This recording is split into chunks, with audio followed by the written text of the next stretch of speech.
Le decíamos a Carlos en la primera parte de este programa que nos sentíamos muy ansiosos porque la mayoría de los problemas, nosotros cuando se plantean lo que surgen son preguntas y no soluciones.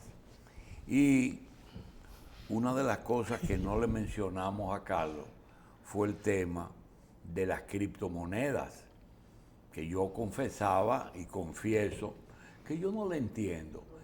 Y yo creo que es un buen momento para decir por qué no lo entiendo.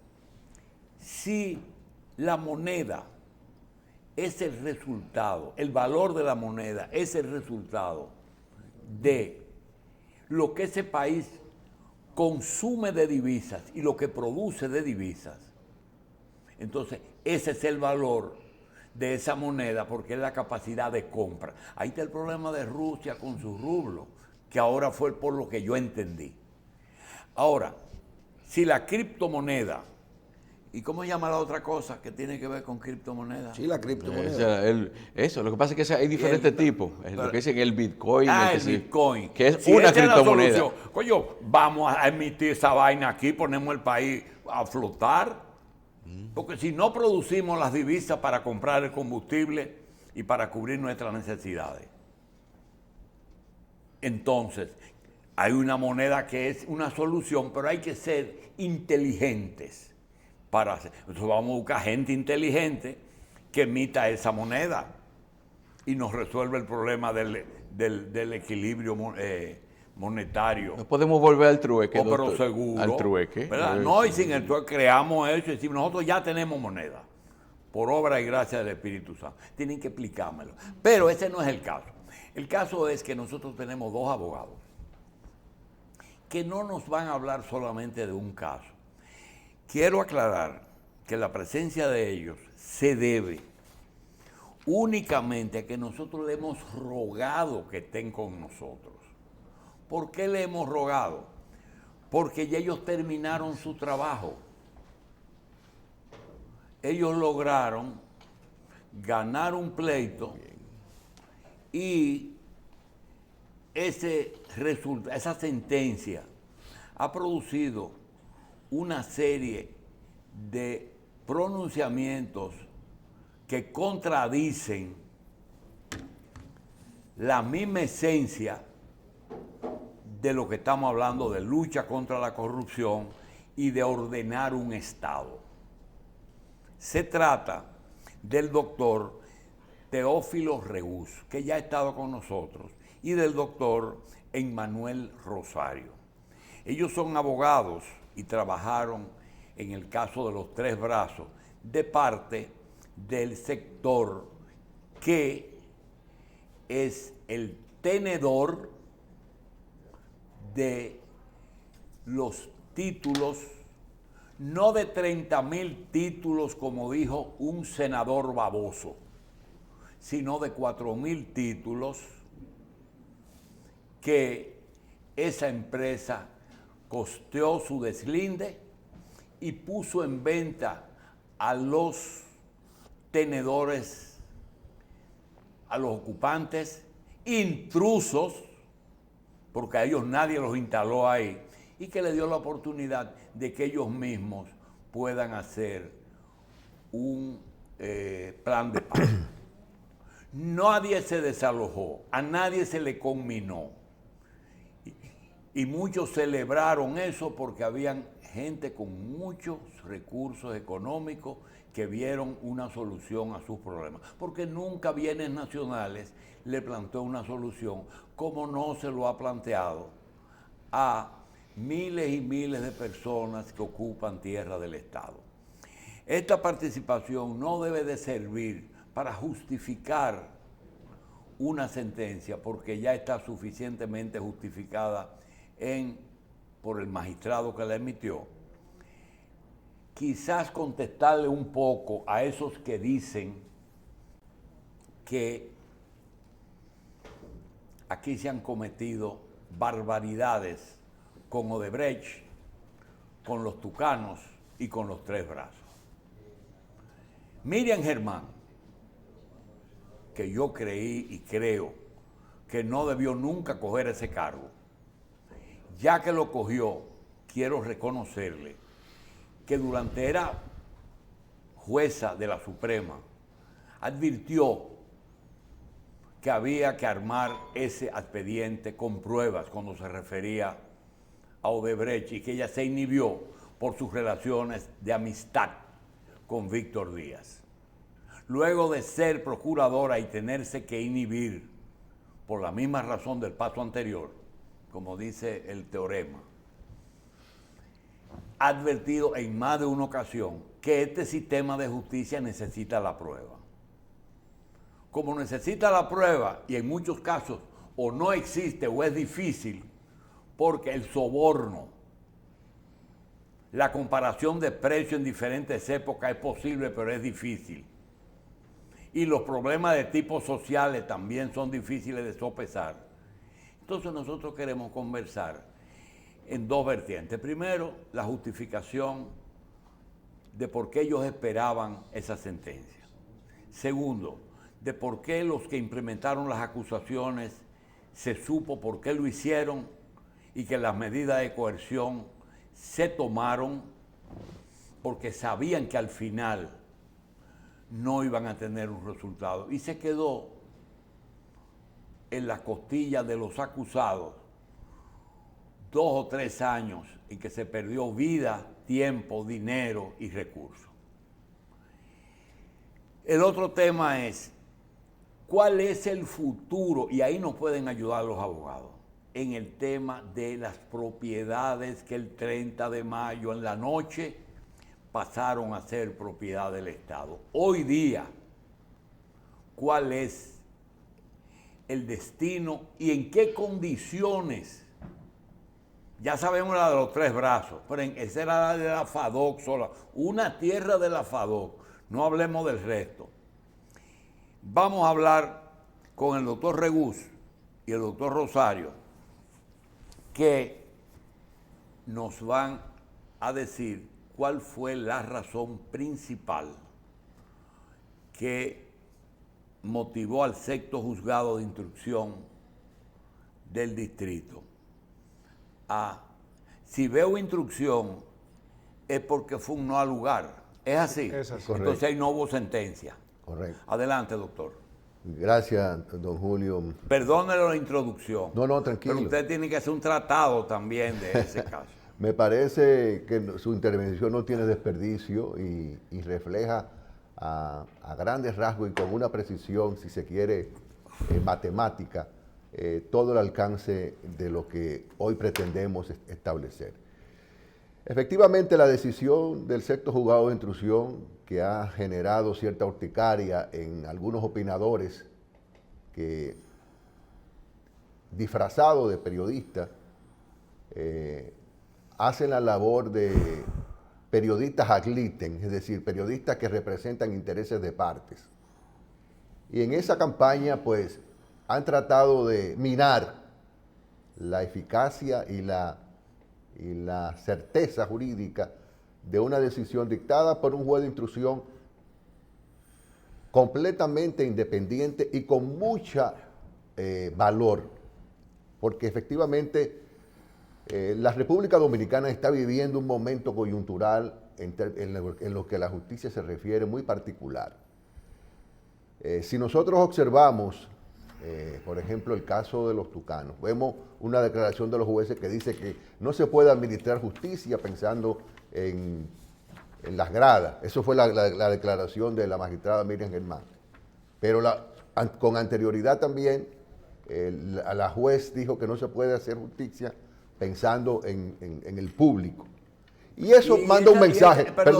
Esa declaración de que yo no voy a despedir una sentencia salomónica porque no voy a dividir el niño. ¿Qué quiso decir ella? Bueno, lo que quiere decir desde mi óptica es que efectivamente la justicia y los jueces se sienten asediados y amenazados por un grupo de la prensa que por mandato o por algún interés particular representan intereses de partes. Y eso evidentemente es una función periodística completamente divorciada de lo que tiene que ser la objetividad del periodismo. Pero yo personalmente estoy de parte de ustedes. Bueno, pero Y no puedo decir que estoy justo. Yo soy de parte de Depol y de la compañía esa, de todo eso yo soy parte. Así que yo puedo ser calificado, pero traté de irme del bando que yo creía. Bueno, pero ese es un derecho suyo que usted tiene y lo tienen ellos también, pero disfrazarse de periodista objetivo para representar intereses de parte, eso yo me parece que no me parece correcto. Y entonces eso es lo que ha pasado en este caso. Hemos visto cómo esos sectores se han empeñado en detractar una decisión que desde el punto de vista jurídico está suficientemente edificada en términos y explicada de manera razonable del por qué no hay razón al envío a juicio de estas personas. Si nosotros tomamos, por ejemplo, el caso específico de nuestro representado, que es el señor José Depol Dominici, podemos comprobar, en primer lugar, que conforme a la acusación, el Ministerio Público pretendió, con un legajo de documentos completamente inservibles, a los que le calificó como prueba, que nuestro patrocinado participó en calidad de cómplice en un desfalco a través de prestar colaboración mediante la constitución de una compañía y que esos elementos dieron al traste para configurar los tipos penales de complicidad en desfalco, asociación de malhechores y estafa. Yo le invito a ustedes y al público en general que busque la resolución del juez de instrucción y que analice todos y cada uno de las pruebas que están presentadas y ofertadas y admitidas por el juez de la instrucción. Pero ustedes previeron eso aquí mismo y dijeron eso pero no se va a pasar. Y se lo planteamos al juez y el juez lo acogió como bueno y válido. Ahí es que está el tema. Por eso es la importancia de realizar una defensa efectiva de esta decisión. Porque el problema no es ahora de estos defendidos. Yo pienso que cuando se ataca una decisión justa y dictada en buen derecho, se está afectando la seguridad jurídica que nos concierne a todos. No es un problema de los intereses que nosotros representamos. Doctor Regú, yo le voy a decir algo. Mire, no sienta ansiedad por el tiempo. Quiero pedirle lo siguiente a usted y al doctor Rosario. No es un estrado en el que tenemos que convencer a un juez porque ya hay se emitió un no al lugar. Mi primera pregunta es, ¿qué es los tres brazos? Tres brazos es una porción de tierra que era propiedad de una empresa que se llama Fábrica Dominicana de Calzados. Esa empresa era propiedad del Estado Dominicano, porque mediante una ley el Consejo de Estado confiscó un grupo de empresas y la FADOC era una de ellas. El único patrimonio que tenía era un pequeño taller y esa gran porción de tierra. Cuando se emitió esa declaración de estatización de las empresas del Estado, se convirtió en una de las empresas de la Corporación Dominicana de Empresas Estatales. Tres empresas, una que reunía los ingenios, una que reunía el sector eléctrico y otra que reunía el sector industrial. FADOC era una de ellas. Sigo. Habían empresas que el Estado tenía solo acciones y otras eran propiedad completa. Por ejemplo, la Manicera solamente eran acciones, Raintel eran acciones, pero FADOC era 100%. Primera pregunta, ¿qué dijo la ley? ¿Qué dice la ley? Que si el Estado o CORDE tenían interés en vender las tierras de FADOC, ¿qué prerequisitos tenían que llenar legal? Porque el senador ayer dijo que eso no fue al Congreso. Pero que no tiene que ir al Congreso. Dígame. Es que no tiene que ir al Congreso. Es correcto. Bueno, pero dígame, ¿cuál es el método que el Estado podía utilizar en el caso de querer vender esa porción legalmente? Es que yo creo que la primera confusión se produce cuando mencionamos el Estado. CORDE es una empresa pública. Porque ya no era el Estado. Y hay una ya eso era una empresa. Hay una separación de patrimonio. Y como empresa ya no tenía que tener... No, bien. Es que como empresa Muy bien, opera como una entidad de derecho privado. Entonces ellos podían vender en la forma que... Por eso es que se emite el decreto y luego se autoriza al Banco de Reservas a financiar esas compras. Mire, uno de los puntos que nosotros demostramos en el juicio es que ninguna venta de CORDE, ninguna venta de CORDE, históricamente, ha ido al Congreso. Incluso presentamos pruebas. No ha ido tampoco. Nunca. Presentamos pruebas de manera paralela de otras operaciones de personalidades de gran reputación en República Dominicana que le compraron inmuebles a CORDE y no fueron al Congreso. Entonces, ese fue un punto de comparación para demostrar por qué las ventas de CORDE nunca han ido al Congreso. Pero eso tiene una razón de ser y tiene que ver con la naturaleza jurídica de CORDE. Porque siempre que se menciona CORDE, se le pone como un sinónimo, como si fuese el Estado. CORDE es CORDE y el Estado es el Estado. Son dos patrimonios totalmente diferentes. ¿Y qué empresa es que compra a CORDE? En este caso, Infepa. Infepa le vende entonces ¿a qué empresa? A Titulatec. ¿De dónde sale la acusación? Perdón. La acusación primaria de lo que estaba hablando el doctor Regús. ¿De dónde que emana el primer señalamiento? ¿De parte de la Presidencia de la República o de un programa de televisión? Fue de un programa de televisión. Fue de un programa de televisión. Fue un clamor que pusieron que se gestó a través de los medios de comunicación. Ciertas personalidades iniciaron una campaña pensando que había un político detrás de la operación de compraventa, y a partir de ahí, cuando se crea el clamor público, incluso le hacen una narrativa. ¿Cuál es la narrativa? Se vendió un barrio con toda la gente adentro. Eso inmediatamente causa... Y se compró a un precio vil. Exactamente. Nosotros logramos demostrar en el proceso, número uno, que la operación es lícita, porque CORDE y sus empresas siempre han vendido de esa forma. Número dos, logramos demostrar que el precio, primero las partes lo pactan de manera libre y voluntaria. Número tres, que ese precio que estaba ahí plasmado no era el que se reflejaba como lo manipularon. ¿Por qué? Por ejemplo, hay una parcela que tenía 100,000 y pico de metros cuadrados. El precio de venta era 4 millones de pesos. Cuando usted tiraba el número, que usted tomaba la cantidad de metros que tenía la parcela, o sea, la totalidad, versus el precio pagado, hacía esa división, te veía que el precio era realmente bajito, decía 19 pesos, 21 pesos. Pero cuando tú veías la realidad de la parcela, que esa parcela ya no existía porque el río se la había prácticamente tragado, es decir, que lo que eran 100,000 y pico de metros posiblemente terminaban siendo 7,000, 6,000 metros cuadrados, tú te das cuenta que realmente aquí hay un estafado y no necesariamente es el Estado. Es decir, aquí hay una persona afectada, que es la que compra un inmueble, y la cantidad de metros que se verifica en esa parcela no se corresponde con la que realmente es. Entonces, lo que es 19 pesos se convierte no en 19, no, se convierte en 1,000 pesos, 500 pesos, 700 pesos. Y esa es la parte de la historia que nunca nos cuentan.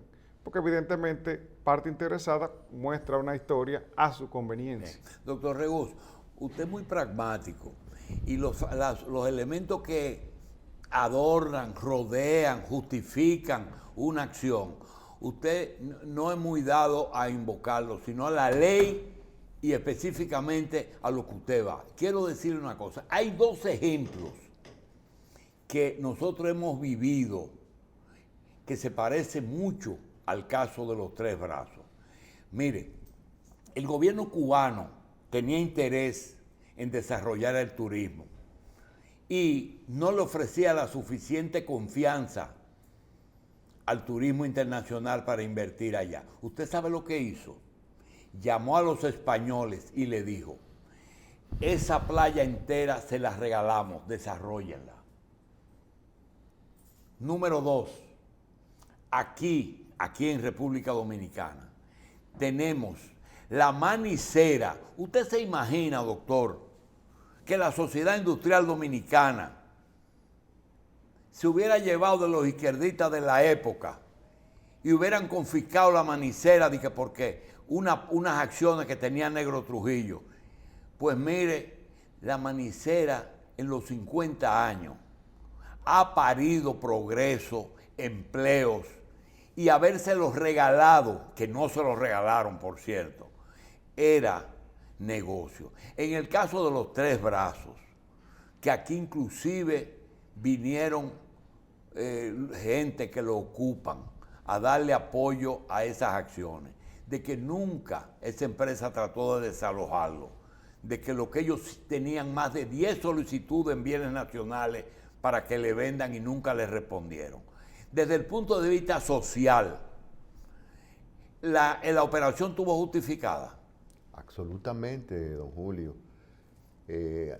Si nosotros revisamos la historia de los ocupantes de ese barrio, que hoy se refiere a los Tres Brazos, y lo ponemos de cara a la operación jurídica que dio al traste con la adquisición de los terrenos por parte de INFEPA, y a su vez entonces el proceso de venta realizado en la persona de la sociedad Titúlate, tiene un impacto social de una dimensión incalculable, habida cuenta de que estas personas, ocupantes ilegales de esos terrenos, con 10, 15, 20 años, formaron mejoras de considerable valor, y hoy en día una parte importante de esas personas obtuvieron su certificado de título, lo cual lo permitió detentar y desarrollar el derecho de propiedad en su máxima expresión. Un ejemplo de ello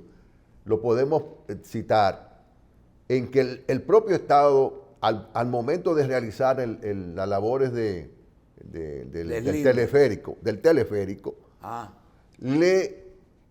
hubo la necesidad de comprarle una parcela a uno de esos ocupantes. Con ellos. Negociaron. Y esas personas, por el hecho de tener los títulos adquiridos de INFEPA y vendidos a través de Titúlate, pudieron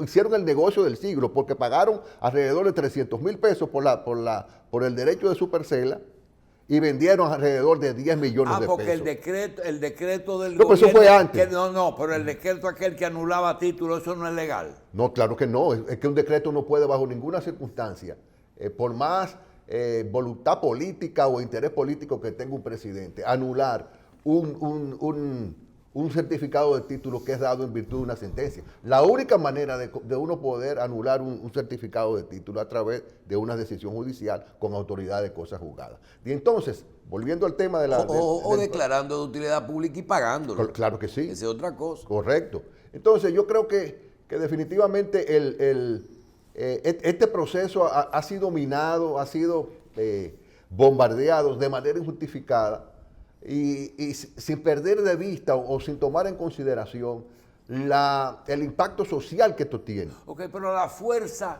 de tener la razón, doctor. Dejemos de estar a la defensiva y vamos a asumir la verdad. Doctor, un no al lugar dice que 4,000 títulos que yo tuve viendo y que lo tuve en mi poder un día entero, los títulos para verlo, esos títulos hoy día tienen validez. Sí, claro. Claro. Esos títulos son de esa empresa. Claro. Y esos títulos, aquellos que iniciaron sus procesos de adquisición en forma condicional, podrían seguir adquiriendo. Absolutamente. Y no hay una instancia que falta después de ese no al lugar. Bueno, judicialmente siempre las instancias estarán abiertas y esa es una amenaza que nosotros estamos esperando que pase o no pase. Aunque yo creo que si partimos de lo que dijo la magistrada Procuradora General de la República, de que no se puede estar haciendo justicia pensando en la grada, ella debería tomar cartas en este asunto y ella con la sagacidad y el conocimiento jurídico que tiene, evaluar todo esto para tomar participación y detener esta ignominia que supone la continuación de este proceso. A usted, no a Emmanuel, la experiencia le da. Debido a que se perdieron años de vida, que eso no lo venden en la farmacia, de un grupo de personas, de que se perdió mucho dinero, de que se dio de cobrar mucho y personas que estaban ahí también se perjudicaron porque no pudieron hacer nada porque no sabían lo que iba a pasar. Doctor, si el Estado decide hacer algo que nunca se ha decidido, que es a negociar, y llama al cliente suyo y le dice, ¿cuánto ustedes han gastado ahí? Y le dice, sin contar los años que tuvimos presos, gastamos tantos millones. Nosotros lo vamos a resarcir y lo vamos a comprar y lo vamos a pasar a bienes nacionales. Y lo vamos a donar a cada uno de los que están ahí. Esa es una solución salomónica. Bueno, pudiera considerarse una solución salomónica. Y con el resto de la tierra que están en manos de otras empresas. Bueno, eso abriría también una ventana interesante porque todo el mundo se va a querer colocar en ese caso. Pero por lo menos negociar y pasarlo a bienes nacionales. Esa es una posibilidad, claro que sí, es una posibilidad porque desde el Estado se pueden viabilizar muchísimas soluciones que puedan llevar o traer como resultado la solución de un problema social como es este. Este problema realmente, sin perjuicio del aspecto jurídico y de las aristas jurídicas que nosotros tenemos garantizado y aspiramos a mantener la firmeza de estas decisiones judiciales, tiene un componente social importante. ¿Qué es eso que está en pantalla? Eso es los tres brazos. Eso es los tres brazos, correcto.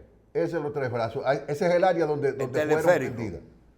Entonces, la solución social de todo esto es, la mejor solución que puede hacer el Estado es precisamente conjurar esta situación y a las personas que están ocupando esos terrenos, el Estado subrogarse los derechos de INFEPA, adquirir esos derechos y negociar con esas personas a través de bienes nacionales y colocarlo en una, como no tiene una vocación de lucro como los tienen los inversionistas privados, venderlo con una facilidad mucho mayor, mucho más flexible. Eso generaría, primero, que esas personas vuelvan, o mejor dicho, adquieran de manera definitiva su derecho de propiedad sobre las porciones que están ocupando y que el precio que se le fuera ofertado fuera mucho más,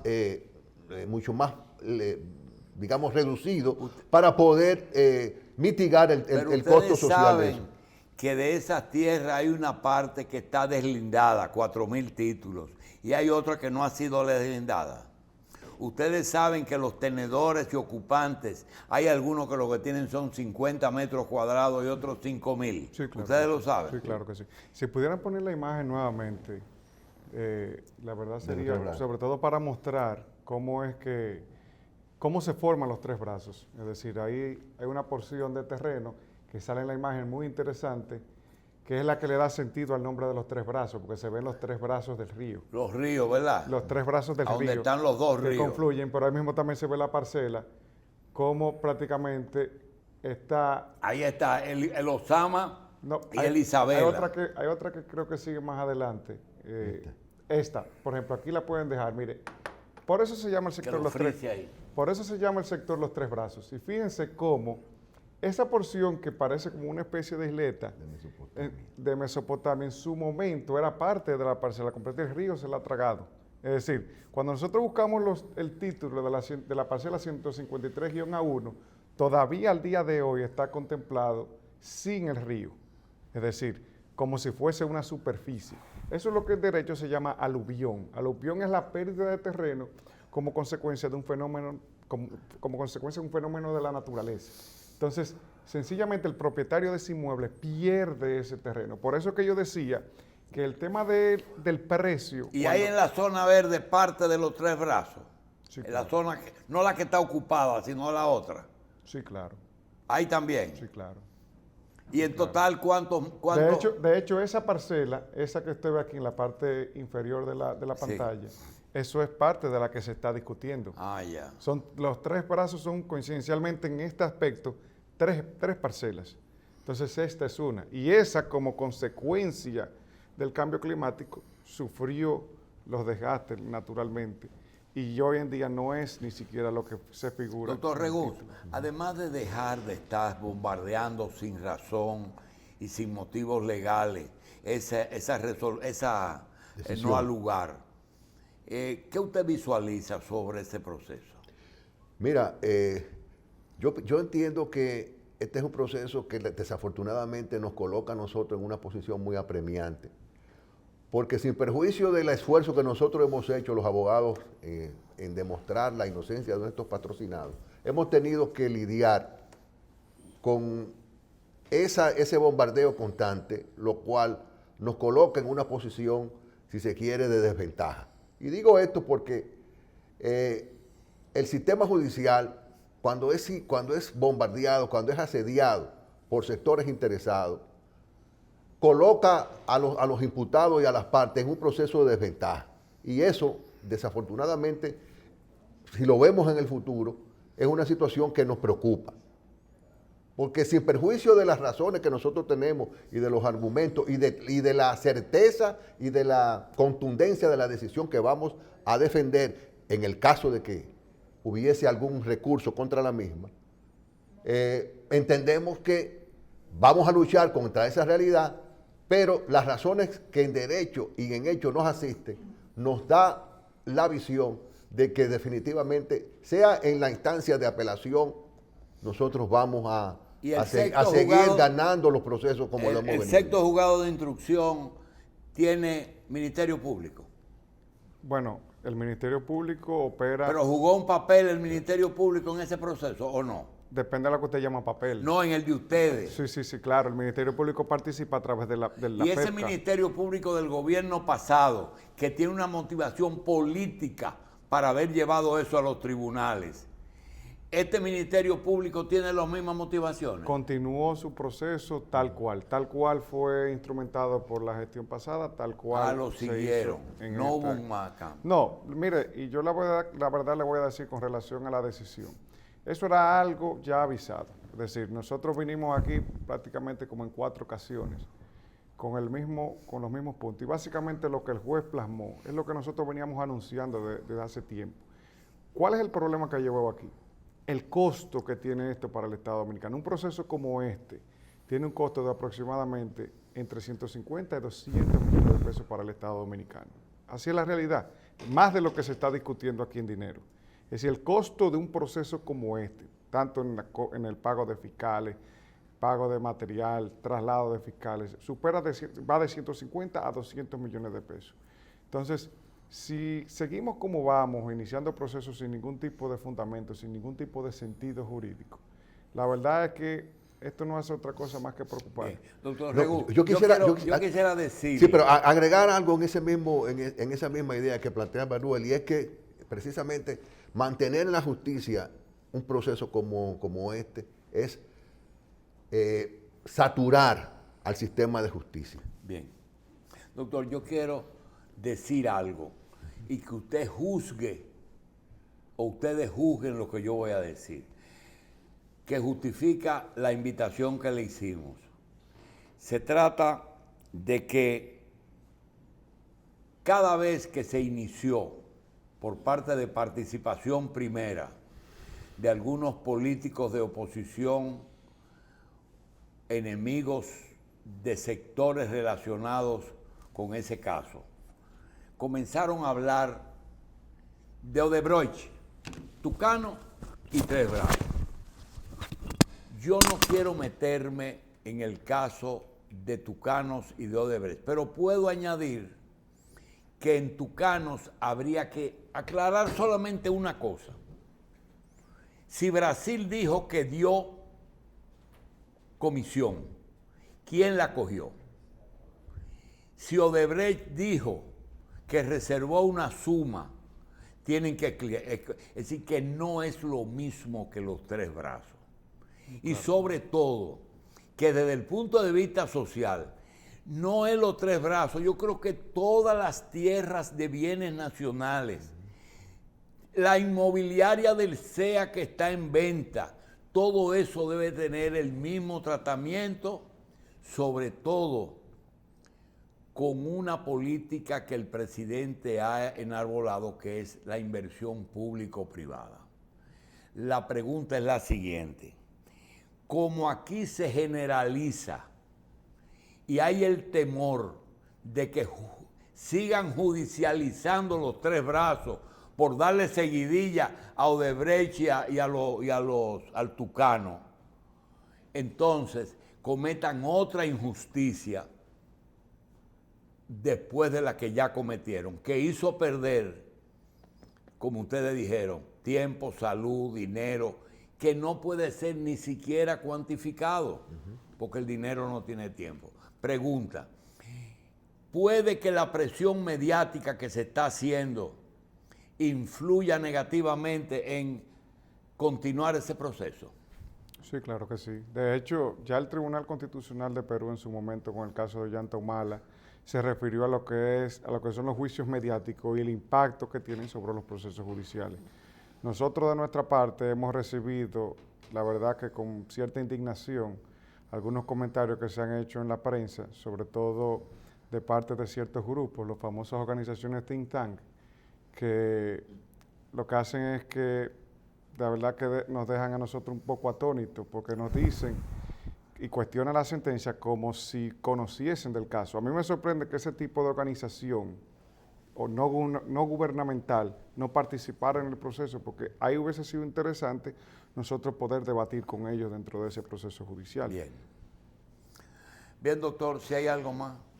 No, yo creo que hemos abordado de manera sucinta pero contundente nuestro interés en llevarle a la comunidad dominicana el mensaje de que las decisiones judiciales, y muy particular la decisión del juez de instrucción en el caso de los tres brazos, es una decisión rendida en base a derecho, justificada por razones bastante explicadas y bastante razonadas por el juez que la emitió, y que por vía de consecuencia, esos sectores que se apandillan con un ministerio público para hacer lobismo y tratar de retorcer fuera de los tribunales lo que no pudieron hacer dentro de los tribunales, es una cuestión que nosotros entendemos no es correspondiente. Y por vía de consecuencia, agradecemos particularmente la oportunidad, ¿verdad?, que nos da para llevar a la población este mensaje. Bien. Doctor Emmanuel Rosario, doctor Teófilo Regús, quisiera añadir algo que se ha hablado, y es 4 elementos que envuelven en los tres brazos y que solamente se han mencionado uno. Se ha mencionado el tema legal, si es y fue legal esa venta, tanto la venta que hizo Corde a esa empresa, y si fue legal la forma en que la empresa que adquirió a su vez otra empresa le estaban vendiendo las tierras a los ocupantes. Ese es un tema que es el único que se ha conocido y que se le hizo un no al lugar. El otro tema es un tema de ejemplo. Eso que se hizo ahí, muy lejos de ser un delito, debe de ser motivo de estímulo para continuar ejecutando ventas en la forma que se hizo, venderle a una empresa porciones de tierras ocupadas y que esa empresa se encargue de financiársela a los ocupantes en vez de desocuparlo. 3. ¿Qué motivación tuvo el gobierno de Danilo Medina para darle luz verde y llevar eso a los tribunales? Sencillo, en ese momento el tema Odebrecht estaba caliente y necesitaban un elemento para poder tratar de lanzar una cortina de humo sobre el caso Odebrecht. Y segundo, y a la vez, complacer un grupo de presión que no se constituyó en parte civil y que debió hacerlo, que se llama Participación Ciudadana, que utilizó medios que nunca debió usar porque los propietarios de esos medios también son adquirientes de tierras del Consejo Estatal del CORDE. Y esas personas tenían dos patas. Una pata internacional bien clara, que es la agenda de Estados Unidos, porque USAID los financia, y la otra era buscársela localmente.